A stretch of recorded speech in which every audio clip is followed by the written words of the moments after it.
E eu queria que você contasse agora sobre a experiência na sala de aula.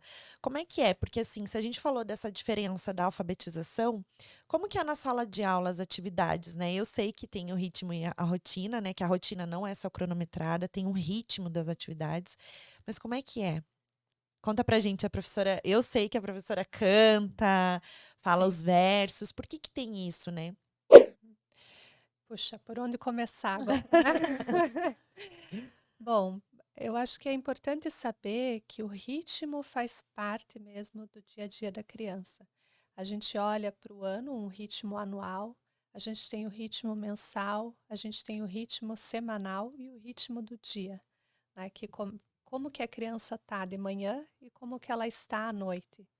Então, a vivência que ela vai ter no período da manhã é totalmente diferente do que ela vai ter à tarde, porque de manhã ela está se preparando para o dia, ela está acordando, e à noite ela precisa começar a se recolher novamente para ir dormir, né? Então, só isso já faz muita diferença se a criança vai de manhã para a escola ou se vai à tarde, Então, né? o ideal seria de De manhã. manhã. Claro que a gente sabe que não é possível para todas as Hum, famílias, sim. mas é quando a criança desperta, né? Para receber ali, ela dormiu, ela se entregou e agora ela está pronta para receber o novo, né? Uhum. De manhã. Ela É. se abre, então, para essas vivências, né, no período da manhã. Por isso que a gente realmente aconselha, sempre que possível, para a criança ir de manhã. E na educação infantil, normalmente, as escolas são à tarde. Né? Então, o É. pessoal chega num Jardim Waldorf e quer pôr de tarde, a gente fala, mas de manhã é melhor. Né? Tem Ou que tem acordar ou cedo. tem de manhã, o pessoal estranha. Como assim tem de manhã jardim? Pois é. Né? Então, Uhum. e assim, eu vou falar um pouquinho. Só te cortando um pouquinho, desculpa, Tô mas longe, é não? assim, ó. A minha filha, é só você olhar para a criança. À Uhum, tarde ela já almoçou, ela já tá cansada. Ela já viveu um monte de coisas. Quantas sim. horas do dia? Então, assim, de manhã é muito melhor para a Uhum. criança. Se tiver, quem tem essa possibilidade, se puder colocar de manhã, é o ideal. E a gente vê as crianças que a gente até tem uma turma à tarde agora, mas a gente percebe que as crianças chegam, cada uma com uma vivência totalmente diferente da manhã. E elas precisam primeiro se afinar, se encontrar, para daí poder se abrir novamente para algo que aconteça no jardim. Né? E isso é difícil. Eles já tiveram a sua vivência da manhã. Eles precisam agora começar a digerir aquela experiência e poder se recolher para a noite, fazer essa pré-digestão, né, do que vão Sim. levar. E, bom, de manhã a gente tem esse ritmo diário, as crianças chegam na escola, elas vão brincar primeiro dentro da sala, é um brincar livre, né, com os materiais naturais. Por que materiais naturais? Porque justamente como a criança está vivenciando o mundo, ela precisa ter essa relação com o mais natural possível para conhecer o mundo, conhecer a verdade que está por trás de cada material. Então não é que assim não pode ter plástico de jeito nenhum, mas a gente evita. Ela precisa conhecer uma cadeira de madeira para ter a confiança naquela cadeira. Ela sabe o peso daquilo. Plástico é tudo igual, pode ser tudo quanto é coisa e é O igual, plástico é é morto, frio. ele não tem Uhum. vida. E além Né? disso, também já é reconhecido, né, que o tato, eh, ele é estimulado e ele está relacionado diretamente depois com o pensar, né. Então, a criança pegar uma peça em madeira com toda aquela textura, com todo aquele calor, que é tão diferente de pegar algo de ferro, que tem uma propriedade bem diferente, ou de uma seda, de um pano de algodão. A gente fala assim, o puro primeiro, para depois as nuances vão surgindo, ou o que sai daquele puro eu posso classificar melhor. Se eu já sou colocado num mundo cheio de plástico, eu não vou ter outras vivências, eu não vou ter aquela base para poder reconhecer também ou diferenciar o verdadeiro do falso, né. Então, cada coisa tem um porquê, além de surtir um efeito que também já é reconhecido pela ciência, normal, assim, pela neurociência toda, são é uma base que já tem na pedagogia Waldorf há muito tempo por causa disso, dessa Sim. essência, né, do puro primeiro vir. E olha, vou né? falar, as mães que, né, se puderem ir visitar uma escola Waldorf, é totalmente diferente. Então, Uhum. assim, tem essas particularidades, né, dos materiais. É muita madeira, é muito contato com a natureza. Tem barro, tem areia, tem planta, tem árvore, tem, né, tem tudo dentro de uma escola que Uhum. traz o sentido para a vida para a criança. Ela internaliza isso de uma outra forma. Não tem tela, não tem plástico, não tem essa coisa engessada que a gente olha e fala, ah, tá tudo pronto. Não, Uhum. ela vai construir, né? É lindo. E olha que vivência que é para a criança se ela derruba um copo de vidro e ele quebra, né? É, Que bom ela poder vivenciar isso, do que ter lá tudo que cai, né? Cai o copo de plástico, não quebra, não acontece nada. Que relação que ela vai criar, que cuidado que ela vai ter da próxima vez, né? Então, exatamente. isso é muito bom também, é importante. E é um peso diferente um copo de vidro de um copo de plástico. Com certeza. Ô, Manu, e por que que as crianças de primeiro setênio, eu sei que a pedagogia tem essa particularidade, não podem pegar em lápis? Que tem a ver isso? Explica pra gente. Eu sei, tá? Mas eu quero que a Manu explique na visão dela como pedagoga Waldorf. Na verdade, elas podem pegar em lápis. Isso daí é um mito. É? Não pode pegar em lápis. A gente estava falando sobre isso também. Coordenação motora fina, o que que é? É que é diferente, né? Quer É, falar? pode falar. Explica, por favor, Não, pra então, a gente gente fala entender. assim, como a Manuela também falou assim, o plástico pode ter em casa, mas na escola não vai ter. O lápis pode ter em casa e a criança pode pegar, contanto que a gente não direcione como segurar o lápis. Não, segura assim, né, com a pega fina, tal.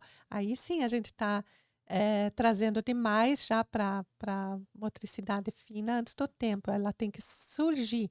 Mas a criança pequena, na verdade, ela está muito mais ligada ao traço, né? Então, ela vai pegar um lápis, assim como ela vai pegar um pauzinho para brincar com o pauzinho, e vai desenhar, vai fazer riscos, e vai vivenciar isso, e vai observar, e vai viver dentro disso daí, né? Então, a gente não tem ali os lápis para as crianças fazer os desenhos, eles têm o giz de cera, o bloquinho, mas ela até mesmo ela usa o giz de cera como se fosse um lápis, né? Então, eh, não dá para assim dizer não pode ter lápis. O que não pode é mostrar para ela ou dar só o lápis para ela e dizer pega assim e faz assim, assim assado, né? Então, porque ela vai pegar, se não tiver lápis, ela vai pegar um pauzinho lá fora e vai desenhar. E E com lápis, no começo, ela vai pegar da Por mesma isso não forma. tem, é melhor não deixar à disposição da não, criança não o é que. lápis, porque senão, Sim, né? ela acaba optando pelo lápis, se não toda vez. Então, o giz de cera É, bastão é mais interessante, ele é mais macio, né? Ele Uhum. tem de Tem uma mais outra cor, forma, né? a cor e tudo. Então, assim, não é que não tem lápis, tem, mas para quem que você vai disponibilizar? Quando você vai disponibilizar? Então, assim, eu na minha sala eu tenho para as crianças de 6 anos que estão indo para o primeiro ano, né? sim. O Mas lápis elas grosso, né? isso, lápis grosso, não o fino, porque senão é demais. Então, eles podem desenhar, mas eles não desenham apenas com esse lápis. Eles têm lá o giz de cera, que eles já estão habituados, porque é aquilo que eles tinham antes, né? Então, eles desenhavam com o giz de cera. Sim. Tem isso também do giz de cera bastão, de bloco. Dizem, né, que também é outra questão que falam, tem que ser esse para as crianças, que é um quadradinho. Mas na verdade não, a criança pequena, a pega dela é mais difícil para ela esse giz, e ela vai sempre procurar fazer a linha, ela não tem, ainda não consegue fazer o plano, né, Sim. com esse giz, que é na verdade para isso que ele foi feito, para criar superfícies. Então assim, o bastão é bom também para eles, né? Então, existem muitos E que mitos, mais? muitas A questão de cantar dentro da sala de aula. Fala sobre isso que é tão lindo. Não, gente, meu marido chorou de ver a professora cantando. E né, a gente estava falando, né, Manu, sobre isso na visita da escola, que eles ficam que nem uns pintinhos, assim, ao redor da mamãe pata, assim, os pequenininhos. pequenininhos, E a professora catando os brinquedos e cantando, gente. É lindo. Sim. Imagina se você ficou, né? Imagina o que é para uma criança, uma professora gritando. Já falei que está na hora de arrumar. Pega lá o brinquedo, põe no seu lugar. Tarará. E não é para gritar, agora é para ficar em silêncio. É. Né? Então, a gente tem que imaginar o que vem para a criança quando a professora dá os comandos duros ou se ela canta e convida. O cantar, bom, você vai falar, mas assim, o cantar Pode que falar. Fala, fala. tem que cuidar, senão eu falo tudo. Esse cantar, ele toca direto na alma, né? A música toca direto na alma, é a linguagem na alma. Então, a professora cantar, ela desperta não vou dizer comando, mas já relaciona aquela melodia com o momento de arrumar.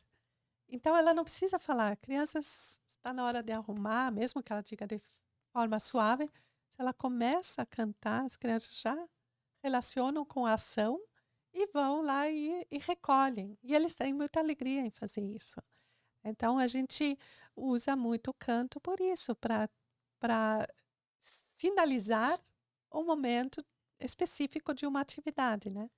E, gente, a professora precisa ser cantora? Não, a professora não precisa ser cantora. Não. A gente está falando do sentimento, né? Então, Uhum. por exemplo, na minha casa, quando eu vou falar para minha filha juntar o brinquedo, eu não falo, guarda esse brinquedo, já falei, igual você estava falando. Uhum. Eu faço assim, ó. Se brincou de boneca, guarda. Se brincou de de Lego, guarda. Coisa Uhum. assim. Então, qualquer brinquedo que ela esteja brincando. Então, eu já dou um comandinho para ela nesse sentido. Uhum. E não ficar falando para a criança o que ela tem que fazer a todo momento. Uhum. Esse é o sentido do cantar, né? O cantar ele não é usado apenas para comandos ali. A gente canta nos momentos em que a gente está fazendo. Cantar traz alegria para a criança, Sim. né? Traz uma vivência gostosa. Ela se relaciona de uma outra maneira. Eles gostam, eles cantam. Enquanto eles estão brincando, eles estão cantando também muitas vezes. Né? Aquilo fala com eles de uma outra maneira. Então, se a gente está amassando pão, a gente está cantando lá a música de amassar o pão. Não em forma de comando, mas a gente está envolvido com aquilo e fazendo, né? E assim como as músicas da época, né? Agora, primavera, músicas que trazem o que está acontecendo do lado de fora também. A gente traz isso pelas músicas para dentro da sala, né? E eu estava falando um pouquinho da questão do ritmo, então a gente tem esse brincar dentro, onde acontecem algumas atividades também. Então, no jardim, por exemplo, a gente faz aquarela, ou a gente faz o pão com as crianças que a gente vai comer no dia seguinte, né? É um momento onde eles podem desenhar, onde tem lá o giz e tudo para eles desenharem, onde eles constroem, onde eles brincam. Então, eles chegam nesse lugar onde a professora também está preparando o lanche. Então, a gente prepara o lanche em sala. As crianças ajudam. Então, eles se envolvem muito com o que está acontecendo, eles se envolvem com alegria, com vontade. Eles sentem o cheiro do pão que está sendo assado, da tortinha que está sendo feita. Eles Que ajudam a amor. picar a salada de fruta que vai ser, né, vai ser servida.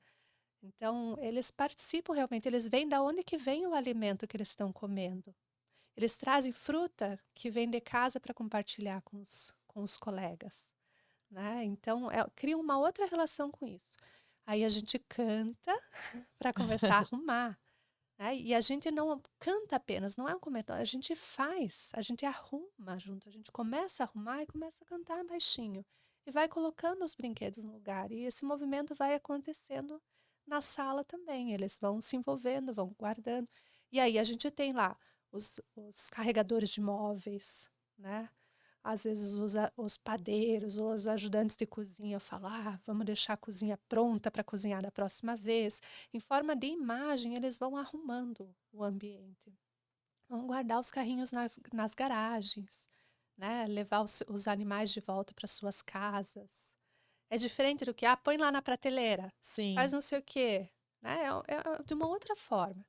Depois de arrumar, a gente faz uma roda com eles, que é uma roda, como uma história trazida em gestos, né? É um movimento de ciranda e músicas que retratam essa vivência do que está acontecendo do lado de fora agora. Então, tanto perante as festas, né? As festas cristãs, tem, por exemplo, a Páscoa, qual que é o significado da Páscoa, né? Morte, ressurreição, como que isso pode ser trazido através da lagarta, né? Alguma Sim. história de lagarta, isso como vivência pro ser humano mesmo. né? O que que é isso? Algo tem que morrer para algo novo surgir. Surgir. Então, é essa vivência que ele vai ter, que as crianças vão ter, não em forma explicada, mas realmente vivida, vão entender de uma outra maneira o que é isso. Deixar algo para trás para algo novo vir, né? Então, agora, por exemplo, a primavera, ou então vamos tosar as nossas ovelhas, né? Então, Sim. isso é feito nessa roda. Depois nós vamos lanchar. E essa mesa é preparada pelas crianças também. Eles ajudam a colocar a mesa, a arrumar o lugar para cada um, principalmente os mais velhos. Eles têm outras responsabilidades, né? Eles ajudam eles já Gente, que conseguem paz que é aquele contar. lanche. Tinha velinha em cima da mesa, copo de Sim. vidro. Eu fiquei encantada, e as crianças tudo sentadinha comendo, numa Hum, paz. Não tinha agito. Agora é a hora do lanche. Plum, liga toca o sinal, as crianças saem tudo correndo, não sabem nem onde que vão lanchar, estão tudo. uhum, Não, quietinhos ali, E lanchando. é muito importante esse momento, porque é um treino social para eles também. É um É. momento em que a gente tá todo mundo junto, olhando um para o outro, onde a gente conversa também. Então não é que a gente come totalmente em silêncio. Tem um momento do Sim, silêncio, mas tem um momento também que a gente escuta o outro que está lá contando alguma coisa. A gente olha para o que a gente está comendo, né? Então é um tempo mesmo, e é um lanche que todo mundo come a mesma coisa, né? sim. E aí depois disso, cada um tira o seu prato, coloca a sua cadeira no lugar, né? Põe na pia e vão brincar do lado de fora.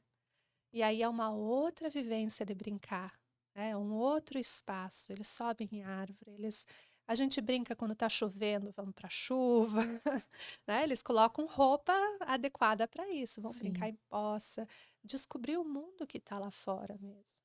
E aí, A minha filha fala, mamãe, eu amo a chuva. Ela fala. uhum, E aí, às vezes a gente fica, né? Ai, Curitiba, não aguento mais que tá chovendo, que tá não sei o quê, que tá frio. E aí ela fala isso e eu falo, olha a visão que ela tem da uhum, chuva. Ela adora sim, pular em poça de água. sim. Ela adora sentir a chuva e brincar de guarda-chuva e tudo. Ela tá entendendo que, né? E aí eu levo pro sentir. Eu falo, filha, as plantinhas também têm sede, elas precisam da chuva. Ah, mamãe, hoje não tem sol. Então eu falo da chuva, né, com Aham, sentido, com amor. E uhum, aí ela ama a chuva. Então, né, é uhum. diferente.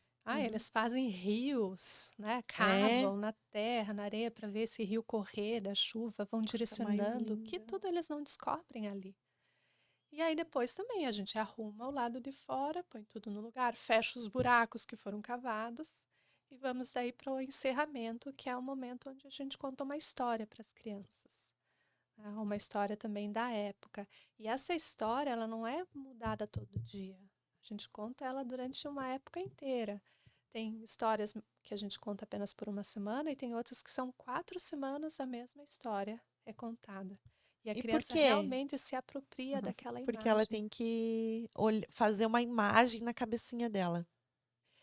Ela se apropria daquilo, passa por todos os seus corpos, né? Uhum. Chega É ao físico, interessante realmente. porque a própria criança já sinaliza dessa necessidade de repetição. E a gente que ignora isso às vezes, ou não tem ideia de que isso é uma necessidade, né? E se a gente imagina que a criança está nessa fase do corpo físico, né? Do crescimento, desenvolvimento, né? Orgânico, a gente pode imaginar como é que nosso corpo vai se multiplicando as células. É uma repetição eterna, né? Tem que, de novo, fazer a mesma coisa e faz e faz. E daí é interessante que isso se expressa nessa necessidade da criança da repetição. E que a gente, às vezes, também não entende, porque a gente fala assim: meu Deus, eu já falei 1000 vezes que não é para fazer isso, ou falei 1000 vezes que agora. Você já não entendeu? Entendeu? Claro que entendeu, mas precisa que fale de novo. Ah, vai ter que falar 1001 vezes, 1002, 2000. Então, Sim. se a gente entende que isso é uma necessidade, é, não é porque não entendeu ou porque não quer entender, é uma necessidade da repetição. E ela pede. Então, até temos uns livrinhos que chamam assim, Conte Outra Vez, porque a criança fala isso pra gente, né? A gente conta uma história, conte outra De vez novo. daquela, de Uhum. novo, né? Então, é uma necessidade. E essa de ela já saber, né? Então, por que que a gente conta de novo? Porque para a criança é muito bom ela saber o que vai acontecer. todo ritmo, tudo isso, na verdade, é uma afirmação de que está tudo bem, porque vai acontecer de novo. Ela já sabe o que vem. Então, encher a criança de novidade só traz insegurança, nervosismo, né, ansiedade. Então, a gente pensa assim, ela já sabe o que vai acontecer, então está tudo bem. Ela sabe, na época da adaptação, o ritmo da manhã é assim, termina com a história. Então, a criança sabe que depois da história a mamãe vem buscar. Então, na fase da adaptação, isso é muito importante também. Sim, é uma previsibilidade, né? Exato. Para a criança, segurança. Sim, eles conseguem relaxar e realmente se entregar daí ao que está E em acontecendo. casa precisa ser assim também, né? Sim, Então sim. tem que ter essa ordem. Tem a Uhum, rotina? Tem, mas o ritmo, né? Agora uhum, tomar o café, trocar a roupa, né? uhum, Fazer isso. E aí também a hora do sono. Então, tudo isso, né, é uma uhum. visão integrativa da criança. Exato. A gente entender, assim, né, quando fala ritmo, rotina, a rotina é necessária, mas a rotina pura, ela pode ser assim, morta também, né? Estaca, né? A Sim. bate-estaca. Não, o ritmo, ele traz essa flexibilidade. Ah, isso vem Fluidez. depois disso, mas hoje pode ser um pouquinho diferente de ontem, porque aconteceu outra coisa. Mas, né, então, o ritmo, ele é como um respirar, assim, nós respiramos, nós funcionamos como um ritmo. Ritmicamente. Se algo sai fora do ritmo, é doença. Então, É. a doença, na verdade, é isso. Alguma coisa saiu do seu ritmo certo. Então, o respirar, o coração, todos os órgãos. Então, se a gente faz isso no ambiente que envolve a criança, ele vai ser salutar, vai prevenir doenças, Sim, né? exatamente. Só para dar um exemplo para os pais, né? Na hora de dormir. A gente não fala assim, ó, agora é hora de dormir, apaga tudo e pede para a criança deitar. Não. Uhum. Você conduz para que ela vá dormir. Isso. Então, diminui as luzes da casa, desliga os eletrônicos, abaixa o tom de voz, Uhum. coloca uma velinha na mesa para fazer a refeição, conduz para o banho, né, de uma maneira calma. No banho não fica agitando a criança, falando Uhum. muito com a criança, perguntando como foi o dia, como isso. Sim. Não, canta uma musiquinha, um conto antes de dormir. Isso é o Uhum. ritmo. Ele Isso, né? traz a vida para a rotina. Exato. Uhum. E a criança, ela se sente segura. Uhum. Agora eu sei que depois de eu jantar eu vou tomar meu banho, depois vai ter a minha historinha e eu vou dormir. E aí ela se entrega para esse momento. É. E quando a Manuela falou que a gente faz também a refeição, né, diante deles, então a criança está integrada no processo todo, né? Então Gente, ela fazem a torta, a criança faz a torta é, dentro da sala, da horta que ela colheu. É sim, lindo. né? Então ela e a gente daí ela vai na hora de comer, ela vai comer porque ela participou daquilo, ela sentiu o cheirinho, né? Além de que tudo isso também vai educando aqueles sentidos básicos que a gente fala dos sentidos básicos, que nada mais são do que impulsos que a criança tem para se relacionar com o mundo, que fundamenta depois os sentidos que a gente chama de superiores, os sentidos sociais, eu saber estar junto com o outro, eu poder entender quando que o outro é um outro, o que ele fala, os pensamentos, né? Tudo isso vem das vivências básicas que a criança tem no primeiro setênio, que vem, ela já traz, né?